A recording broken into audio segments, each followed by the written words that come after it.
Bonjour et allô à toutes et à tous. Ici Berlin. Le nouvel ambassadeur d'Allemagne en France était déjà en poste à Paris il y a 33 ans, mais c'était au service d'une autre Allemagne, la RDA, qui vivait ces derniers mois. Et comme Stefan Steinlein vit dans son temps, c'est sur les réseaux sociaux qu'il a marqué son retour. Les sociétés sont en train de devenir plus plurielles. Intéressant de noter qu'à côté du défi posé par la guerre en Ukraine, M. Steinlein choisit dans cette petite vidéo très remarquée de pointer les questions de société. Et ce n'est peut-être pas un hasard. En cette rentrée, la coalition d'Olaf Scholz arrive avec plusieurs réformes d'envergure. Mais à quel prix ? Ce sont des sujets potentiellement très clivants. Attention, terrain miné.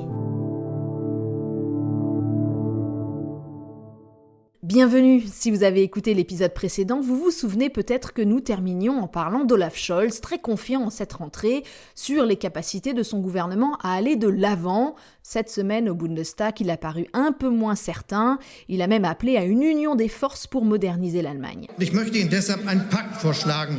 Sagen wir einen Deutschlandpakt. C'était dans le cadre de la grande session de rentrée parlementaire, les débats ont été agités et cela nous donne sans doute la tonalité des prochaines semaines au Parlement allemand puisque cet automne, les députés vont discuter de plusieurs grands textes qui peuvent changer en profondeur l'Allemagne et la société. Des réformes qui touchent aux questions d'identité, de nationalité, d'affirmation de soi. Il y a aussi le projet de loi sur la légalisation du cannabis et c'est de tout cela dont on va parler dans cet épisode avec, depuis Ludwigsburg au DFI, Stefan Seidendorf. Bonjour Stéphane. Bonjour Hélène.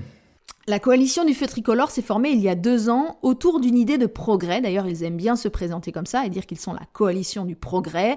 L'envie de dépoussiérer, de moderniser le pays était d'ailleurs l'un des rares points communs vraiment entre les Verts et les libéraux. On l'a un peu oublié depuis, tellement les querelles au sein de la majorité dominent l'agenda politique. Mais là, sur ces questions de société, Habemus, consensus, alléluia Stéphane. Oui, c'est un consensus très allemand, c'est-à-dire on veut essayer d'éviter toutes les failles, tous les problèmes, toutes les polémiques qui pourraient être liées à ce sujet, à ces sujets, et en même temps on cherche à occuper un espace médiatique. Peut-être la première chose qu'on peut faire remarquer, on a des premiers sondages de la rentrée, la coalition reste très impopulaire. Il y a 80% qui ont une image négative ou très négative de ce gouvernement, seulement 20% qui s'y retrouvent encore à peu près.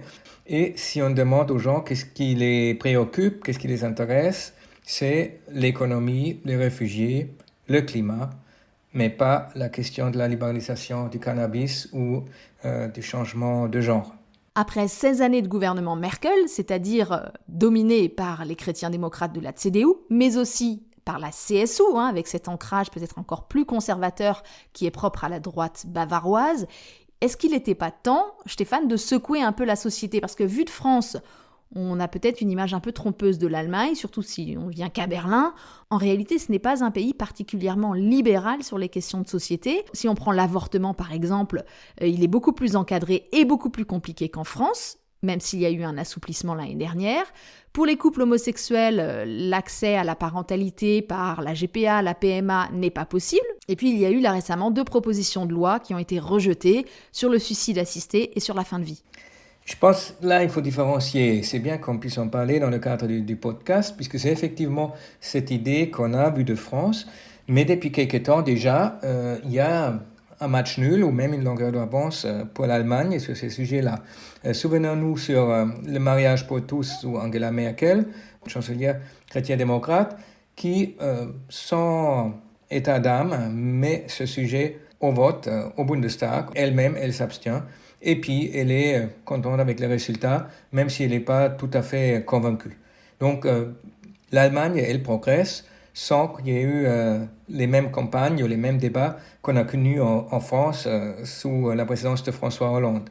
Pareil sur la question du genre. Depuis un petit moment déjà, on a sur tous les documents officiels, on a dans les appels d'offres, dans les propositions d'emploi, plus que 2 sexes, pas seulement féminin, masculin, mais aussi un D pour divers.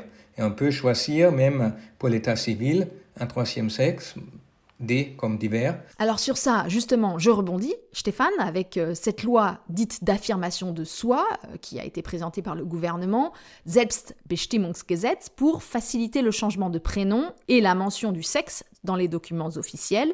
Les personnes qui souhaitent faire cette démarche pour changer d'identité n'auront qu'une déclaration à déposer auprès des services d'état civil. Il n'y aura plus besoin d'expertise médicale, de voir un psychologue ou de voir même un expert juridique. En 3 mois, ça sera fait sur une simple demande, car moi seule sais qui je suis, a dit Lisa Paus, la ministre de la Famille. Wer ich bin, das weiß nur ich selbst. C'était lors de la conférence de presse de présentation de la loi, conférence de presse commune avec le ministre de la Justice, qui lui est un libéral.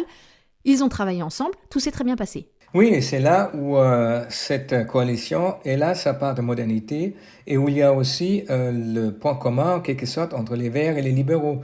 Tous les deux sont très libérales de gauche sur les questions de valeurs, sur les questions de la situation individuelle, l'émancipation de l'individu.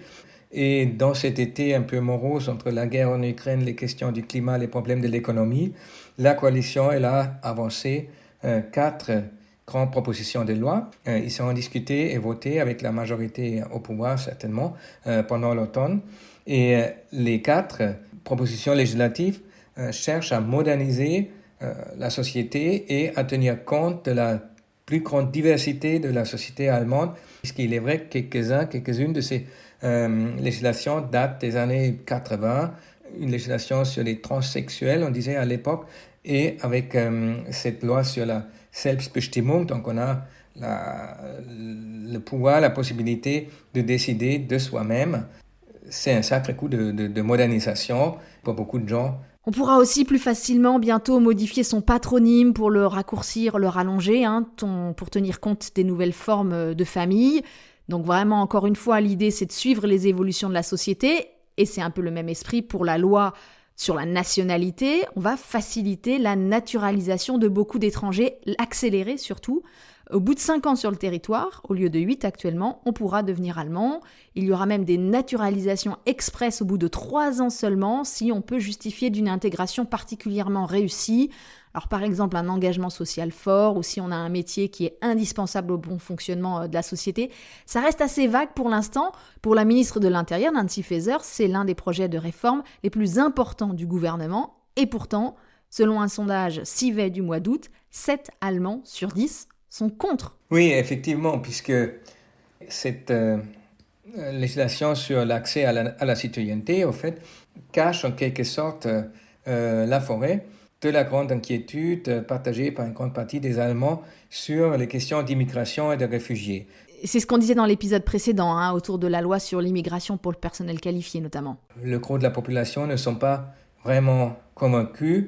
Ce qu'on a retenu sur cette loi, c'est surtout qu'on va généraliser la double nationalité, voire plus que 2 nationalités, et ce qui a toujours posé un peu problème en Allemagne, qui reste dominé par cette conception de la nation où, en gros, des parents allemands donnent naissance à des enfants allemands, mais ceux qui viennent d'ailleurs, des étrangers, restent d'abord des étrangers. Ce discours, il est notamment relayé par l'AfD, on en parlait il y a 2 semaines. Ce parti AfD qui ne cesse de dire qu'il défend une Allemagne normale. C'était d'ailleurs son slogan de campagne en 2021, il y a 2 ans. Et on imagine que prendre mieux en compte les droits des personnes transgenres ou bien donner la citoyenneté plus facilement à des personnes qui sont arrivées relativement récemment sur le territoire, ce n'est pas l'Allemagne normale dont rêvent les membres du parti AfD ou même ses sympathisants. Et donc là, je me dis que cette coalition compliquée de Scholz, elle est peut-être en train de se refaire effectivement une santé en trouvant des sujets de société sur lesquels elle peut avancer sans problème et rapidement, des sujets où elle a un consensus assez naturel, mais à quel prix ? Est-ce qu'il n'y a pas un risque politique, voire un risque pour la cohésion de la société ? Dans le sondage que le DFI a publié fin juin, il y a ce chiffre extrêmement frappant. 80% des Allemands trouvent que leur société change fortement ou très fortement en ce moment, et à 67%, ils pensent que ce sont des changements négatifs. Soyons clairs, ce paquet législatif avec les 4 lois pour une société moderne Elle s'adresse d'abord à l'électorat, à ceux qui sont proches de cette coalition au pouvoir. Et en plus, ce paquet législatif a l'avantage qu'il ne coûtera pas très cher. Donc le point d'achoppement pour l'instant, c'est entre les libéraux qui veulent le retour d'une orthodoxie budgétaire et les Verts et surtout les sociodémocrates qui aimeraient bien dépenser un peu plus. Ça ne marche pas, mais on est d'accord sur moderniser la société. Ça parle évidemment aux jeunes élites dans les grandes villes urbanisées qui sont, comme en France, ouverts à toutes sortes de différentes façons de vivre. Mais ça aura plus du mal quand on va dans des régions rurales ou reculées, un peu en Allemagne de l'Est ou en Bavière aussi. Là, effectivement, on peut se poser la question, est-ce que ça approfondit pas encore un processus qu'on peut déjà voir d'une cohésion qui diminue et d'une opposition de plus en plus forte entre ces différents éléments de l'électorat, un peu comme on a pu l'observer en France aussi récemment. Oui, ça se reflète particulièrement en ce moment dans les 2 Länder qui ont des élections en octobre. Tu as cité la Bavière. Il y a quelques jours, le chef de la CDU, Friedrich Merz, était en meeting à Guilamos et il a opposé cette petite ville tranquille de Bavière au quartier bigarré de Kreuzberg à Berlin. Nicht Kreuzberg ist Deutschland. Guilamos ist Deutschland. Voilà, où est la vraie Allemagne ? Excellente question. La CDU, en tout cas, est aussi vent debout contre le projet de légalisation du cannabis. C'était une promesse très médiatisée de la coalition quand elle s'est formée. La loi, finalement, est plus restrictive que prévu. Reportage David Philippot. Si le texte est adopté tel quel par le Parlement, les Allemands de plus de 18 ans auront le droit d'avoir 25 grammes de cannabis sur eux, de cultiver 3 plants par adulte et de fumer librement dans l'espace public, sauf à proximité des écoles, des aires de jeux pour enfants et dans les rues piétonnières. Les gros consommateurs pourront se regrouper en clubs pour avoir accès à des quantités plus importantes dont la qualité sera vérifiée. Andreas Gerhold n'a pas attendu la loi pour fonder, c'était en 2015, le Cannabis Social Club de Hambourg, le plus ancien d'Allemagne. Nous sommes très déçus. Le projet de loi est tout simplement un désastre. Il est inapplicable, il n'est pas audacieux, il ne correspond pas à ce qui avait été annoncé. C'est vrai que c'est un premier pas vers la dépénalisation, avec la légalisation des clubs de culture du cannabis. Mais nous sommes toujours considérés comme de potentiels criminels, de potentiels drogués, des nuisibles pour la société qui devraient être sévèrement contrôlés. L'ancien conseiller municipal de Hambourg, sous la bannière alors du Parti des Pirates, prend un exemple de restriction prévue par le texte. On ne peut être membre que d'un seul club, et on doit disposer d'une adresse en Allemagne, domicile principal ou secondaire. Les touristes qui viendront en Allemagne n'auront pas le droit d'adhérer à un club et donc ne pourront pas obtenir de cannabis. Les Berlinois, eux, sont plutôt convaincus par l'intérêt de cette loi. Je pense que c'est une bonne chose, ça va rapporter de l'argent à l'État.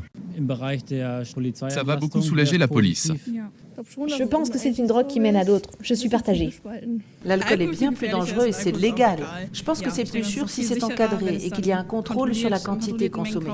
Daniel, qui gère un centre de désintoxication pour adolescents, est plus inquiet. Ils vont avoir potentiellement encore plus de possibilités de consommer, car en plus du dealer, ils auront peut-être un grand frère qui pourra acheter en toute légalité, ou les grandes terminales. Comme pour l'alcool, il va y avoir une limite de consommation pour prendre le volant, mais elle est encore en négociation.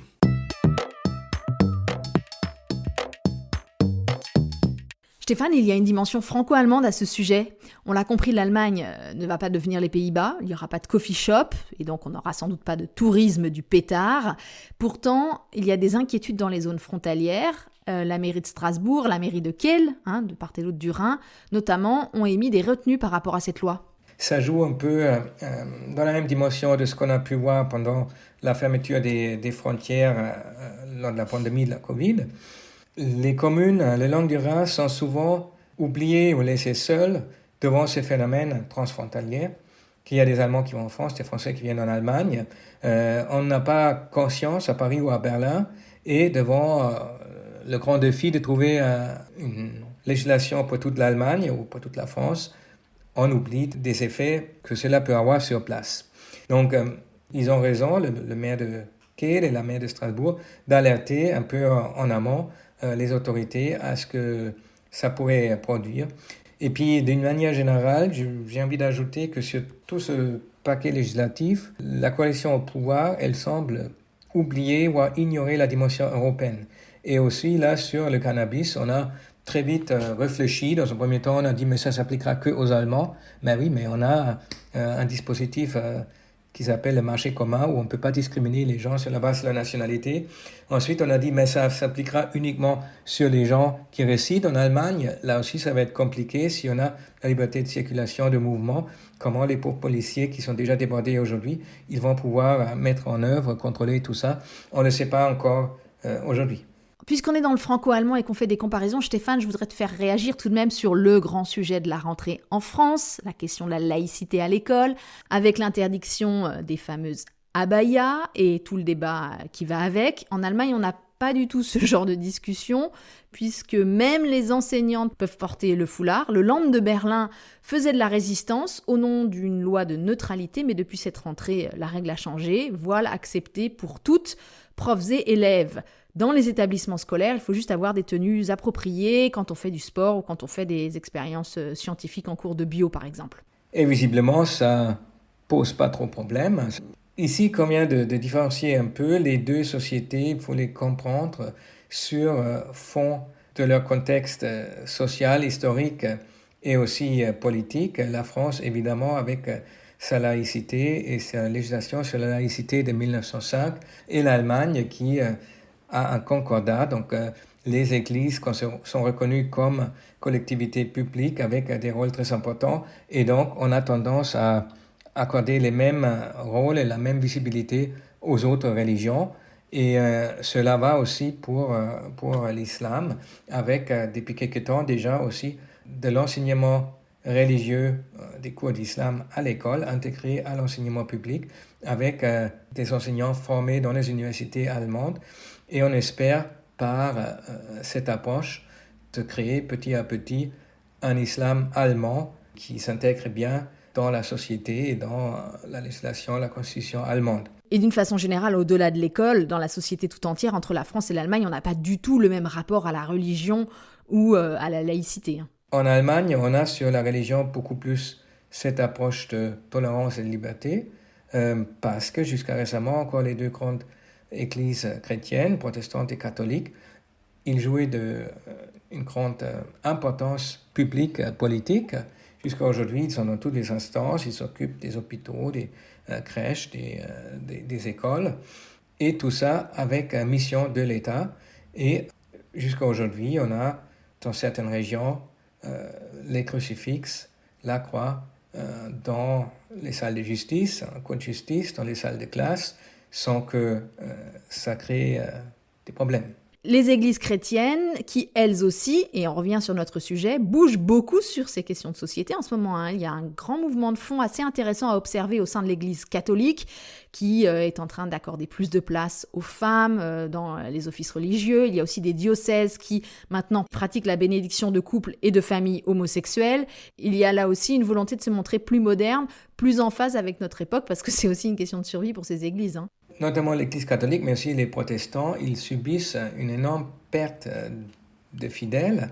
Avec ce concordat, il y a un impôt sur l'Église qu'on paye avec l'impôt sur le revenu. Et donc, on peut déclarer officiellement qu'on quitte l'Église et que du coup, on ne paye plus l'impôt. Et à ce moment-là, on est recensé comme avoir quitté l'Église. Et donc, on dispose de chiffres, alors qu'en France, on peut juste poser la question aux gens, est-ce que vous allez à la messe ou pas, est-ce que vous vous sentez protestant ou catholique ou laïque. Là, on a des chiffres qui permettent de faire des statistiques et ils sont dramatiques pour les grandes églises qui perdent tous les mois des milliers et des milliers de fidèles.